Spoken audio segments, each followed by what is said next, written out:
Viete, keď sa mačka pozrie do zrkadla, čo vidí? Logicky tigra.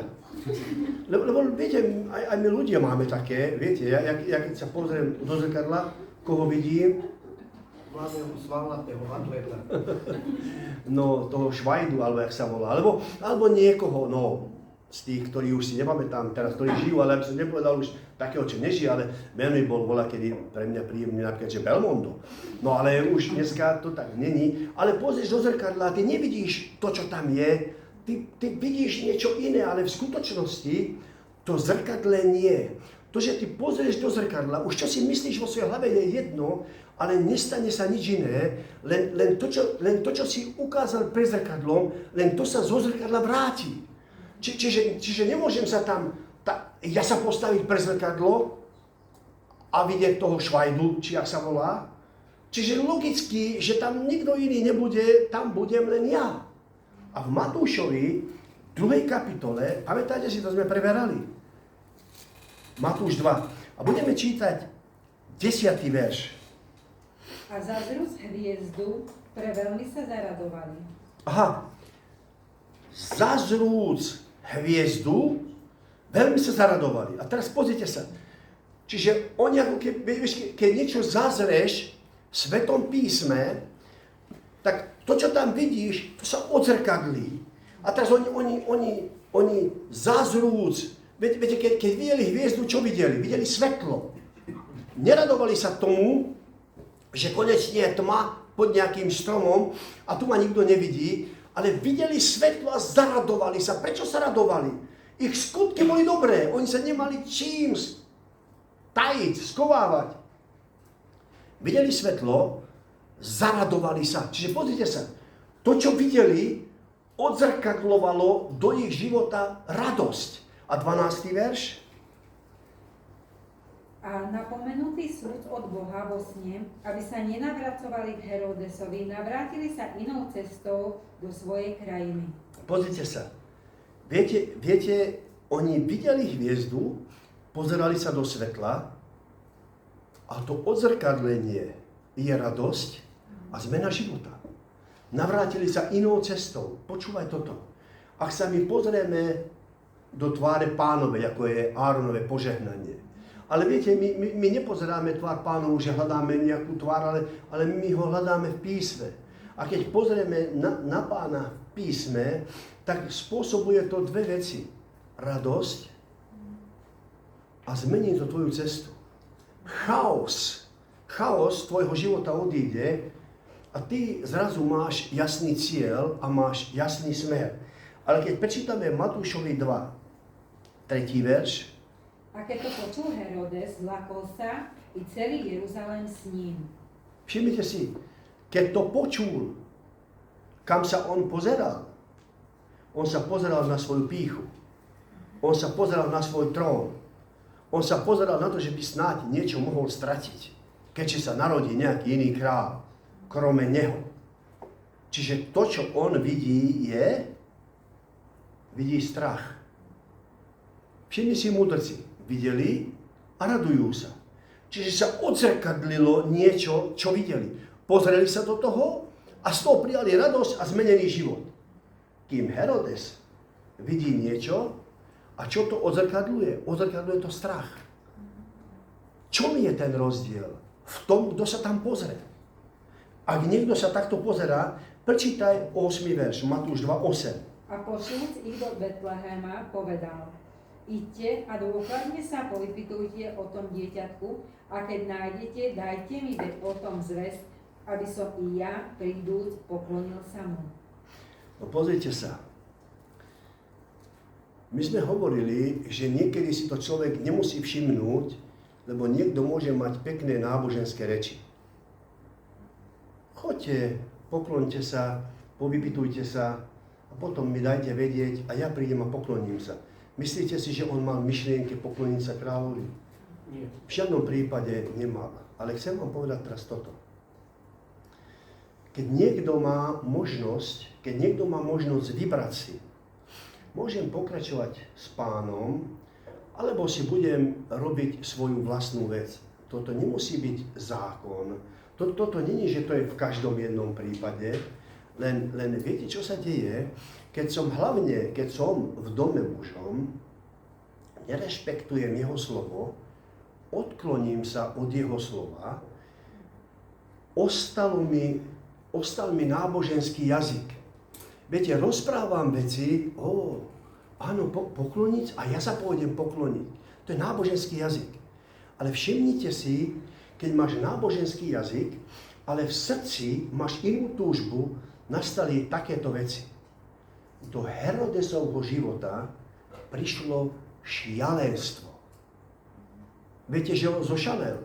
Už ste niekedy videli normálneho človeka, ktorý vyvraždí v nejakom meste všetky malé deti? Viete, to je len šialený človek mohol urobiť. A teraz pozrite sa. Keď on povedal, že chodte, povypytujte sa, ja sa prídem pokloniť, klamal, mal náboženské reči, ale vnútri bol iný človek, zošalel, prišla nenávisť a prišla vražda do jeho života. A nakoniec mal ruky od krvi, lebo dal vyvraždiť tie malé deti. Čiže pozrite sa, tu kam my pozeráme, to sa do nás vleje. To, čo my vyžadujeme, to sa do nás vracia. Viete, obráťte ku mne pozornosť a budú spasené končiny zeme. Kam je moja pozornosť obrátená? Pozrite sa, sú športoví redaktori. Ich pozornosť je obrátená na šport. Oni od rána do večera je iba šport a ten šport sa vlial do nich. Sú politici od rána do večera v politike. Čo sa stalo je, že politika sa vliala do nich. Z nich sa vylieva politika. A veriaci človek je obrátený k nemu. Čo sa vlieva do jeho života? Jeho slovo. Jeho duch. A pozri sa, ak je jeho slovo a jeho duch v mojom živote, viete, čo ja mám? Mám radosť a moja cesta sa mení. Môj život sa mení. Ale ak ja nepozerám na slovo, ale mám náboženské reči, prichádza šialenstvo do môjho života. Viete, ak chodíš do domu Pánovho a častokrát potrebujeme zvonka pomoc, lebo máme vnútorné rôzne pnutie a máme vnútorné rôzne rozbroje. O čom to vlastne hovorí? Z čoho to pochádza? To sa nejakým spôsobom vlialo do mňa. Takto som sa ja nenarodil, to len prišlo. Viete, odkiaľ to prišlo? Že moja pozornosť je niekde inde, ale moje reči sú náboženské. A potom prichádza to, čo sa tam stalo. Ale v skutkoch 17, 10 a 11 je napísané: A bratia, hneď cez noc vyslali Pavla a Sílasa do Bereje, ktorí prídúc, tá odišli do synagógy Židov. A tí boli šľachetnejší ako tí v Tesalonike a prijali slovo s celou ochotou a skúmali písma každý deň, či je tomu tak. Keď niekto skúma písmo každý deň, či je tomu tak, tak môže sa stať, že nejak veľmi zablúdi. Nie. Skúmaš písmo, či je tomu tak, a písmo sa vlieva do teba. Jeho duch sa vlieva do teba. Oni boli stále viac a viac naplňovaní Duchom Svätým. A v Jánovi 6. kapitole 66 a 67 hovorí: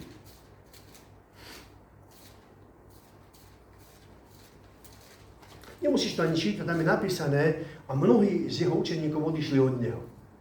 A potom ten 67. verš hovorí: aj vy chcete ísť. A všimnite si, prečo on nehovorí o tom, aby sa zmenili, aby to spravili, alebo tamto spravili. On len povedal, že ak chcete, aj vy môžete ísť. A teraz pozrite sa.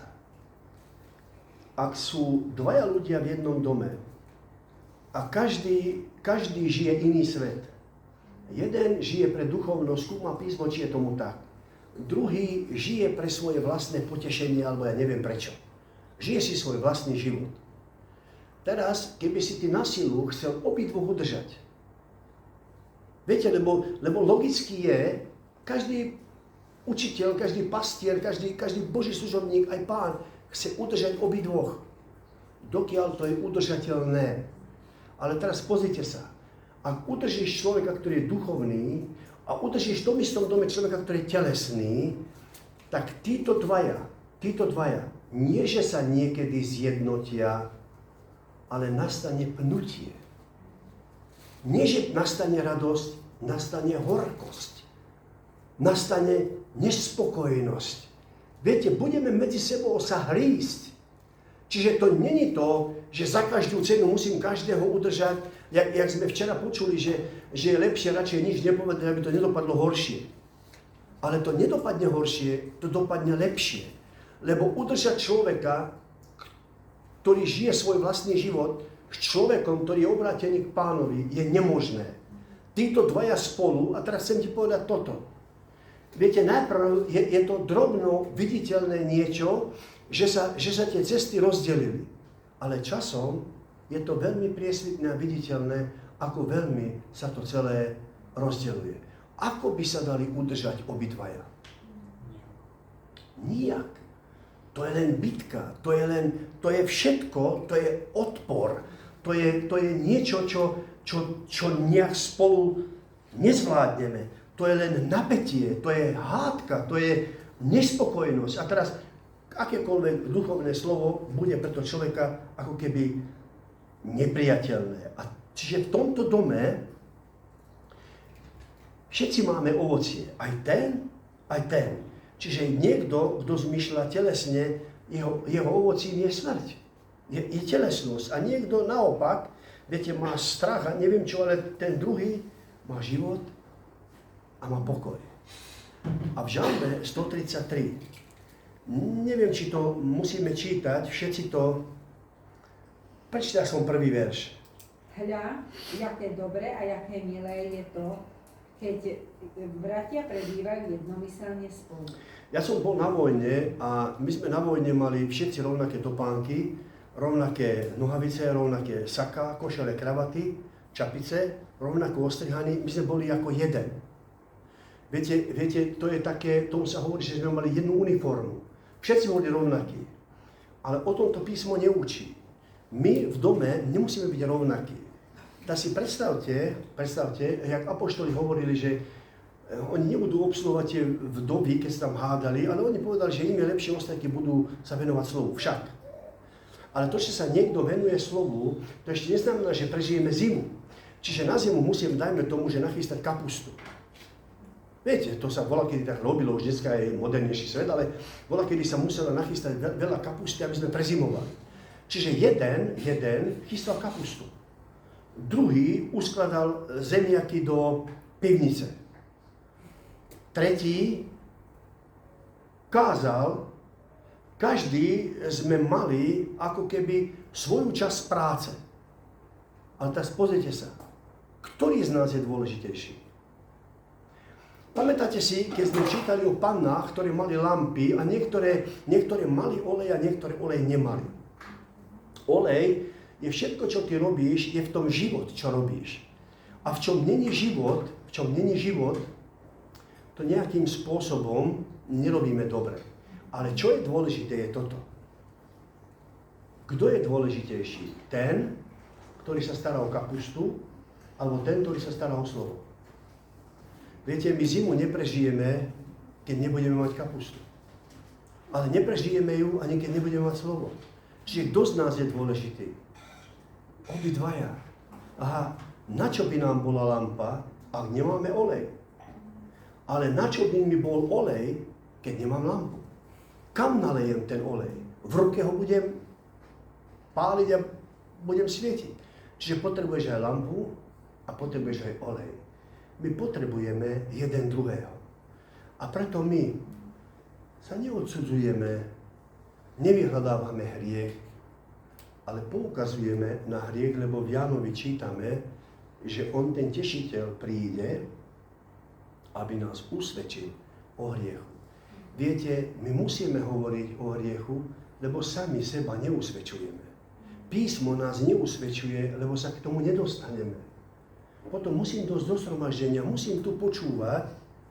Ja viem, že to je nepríjemné pre teba počúvať a pre niekoho hovoriť.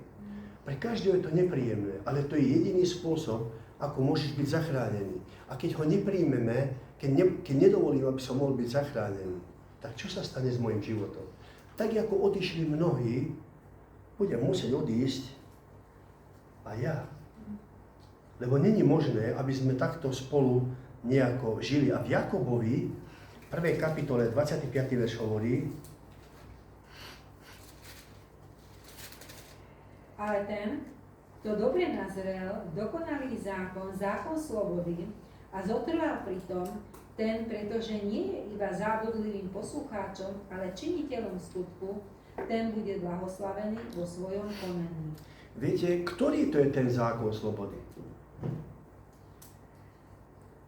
Celý zákon je o slobode. Čo ťa robí slobodným? V Jánovi 8.32, čo nás robí slobodným? Poznáte pravdu a pravda vás oslobodí. Kto dobre nazrel do zákonu slobody. Niekto si o tom niečo myslí, niekto to síce čítal, ale myslí si niečo iné. Ja viem, vy to tam tak kážete, ja viem, je to tam tak napísané. No ale my žijeme takto a takto. No, žij si ako chceš. Ale napísané je to takto. Vieš, čo robí zákon s tvojim životom? Robí ťa slobodným. Toto je zákon, ktorý ťa robí slobodným. Viete, ale mňa zákon, ja nechcem byť, to môžeš, to nemôžeš, ja nechcem byť ohraničený niečím. Ale včera sme hovorili, že tá hranica čo urobí? Ona ťa chráni. Ona ťa robí slobodným. Ak nebudeš ochránený, nebudeš ani slobodný, to nie je možné. A v Jakubovi 2. kapitole 8. verš: Pravda, ak plníte kráľovský zákon podľa písma, milovať budeš svojho blížneho ako samého seba, dobre robíte. Viete, kráľovský príkaz je milovať svojho blížneho. Teraz počúvajte toto. Ak ja mám zlé svedectvo pred nejakým človekom, milujem toho človeka alebo nenávidím? A ja ho veľmi milujem. Vieš, ako ho miluješ? Nie Božou láskou, ale láskou toho zlého. A preto mu dávaš zlé svedectvo. To nie je láska, to je chtíč. To je všetko možné, ale nie láska. Láska je čistotná. Ale to, čo my robíme, že máme zlé svedectvo pred ľuďmi, to nie je láska k svojmu blížnemu. A Rímanom 8.9: Ale vy nie ste v tele, ale v duchu, akže duch Boží prebýva vo vás. Ale ak niekto nemá ducha Mesiášovho, ten není jeho. Ak nemám ducha Mesiášovho, nie som jeho. Viete, ja poznám veľa ľudí, ktorí tvrdia, že sú veriaci.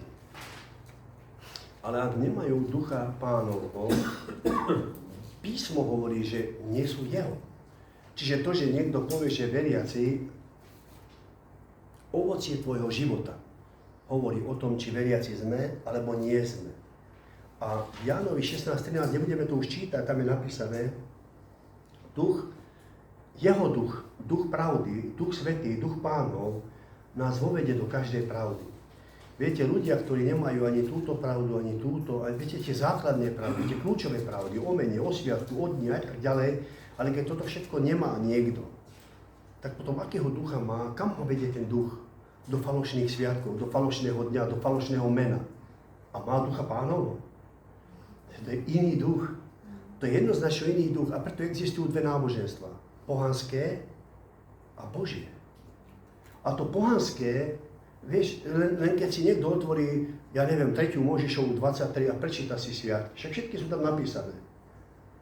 Ale keď otvoríš svoj kalendár decembrový a prečíta si tieto sviatky a ty uctievaš tieto sviatky decembrové, tak tam si. To je tvoja Biblia. Tvoj kalendár je tvoja Biblia. My máme Sväté písmo, my sa riadíme Svätým písmom. A keď sa riadiš Svätým písmom, tak máš deň, máš meno, máš sviatky, všetko máš. Ale keď to nič nemáš, môžeš mať ducha Pánovho. A posledné je Lukášovi 9. kapitole 54 až 56. A keď to videli jeho učeníci, Jakob a Ján povedali: Pane, či chceš, aby sme povedali, aby oheň zostúpil z neba a strávil ich, ako Eliáš urobil. Ale záchranca sa obrátil, pokarhal ich a povedal, neviete, čieho ste vy ducha. Viete, niekedy to naozaj nemusíme odhadnúť a nemusíme byť v dobrom duchu. Môžem byť horlivý, chcem zachrániť Pána, chcem urobiť radosť, chcem urobiť volačo. Oni nechceli zle, tak neprijali, tak chcem teraz urobiť dobre Pánovi, zvolám na nich oheň. Tak tá myšlienka bola, dajme tomu, že boli horliví, ale celé to bolo v zlom duchu. Všimnite si jednu vec. Není napísané, že ale on zažmúril oči, aby to nevidel. On si zapchal uši, aby to nepočul. Nie, on to aj videl, aj počul. A viete, čo spravil? Len to tak obišiel, aby zbytočne nebolo trápenie. Nie, pokarhal ich. A teraz pozrite sa, keď je niekto pokarhaný, sú dve veci. Príjmem pokarhanie a zmením to vo svojom živote. Alebo pokračujem na drzovku v tom, čom som, ten chaos zväčšovať a ten bordel vo svojom živote zväčšovať a pokračujem ďalej a potom uvidíme, čo bude. Tak potom ty, keď si v zlom duchu a nenehal si sa napraviť, tak potom už sa tie nožničky veľmi otvárajú a ty už veľmi ideš iným smerom a ja si myslím, že teraz máš čo robiť, aby sa vrátil. Ak teraz neviem prijať napomenutie, zajtra už budem mať koreň v tom zlom. Zajtra o to ťažšie bude prijať napomenutie. Ďakujem za vašu pozornosť. Nech vás žehná a chráni meno Jehošova, Elohim Chaim.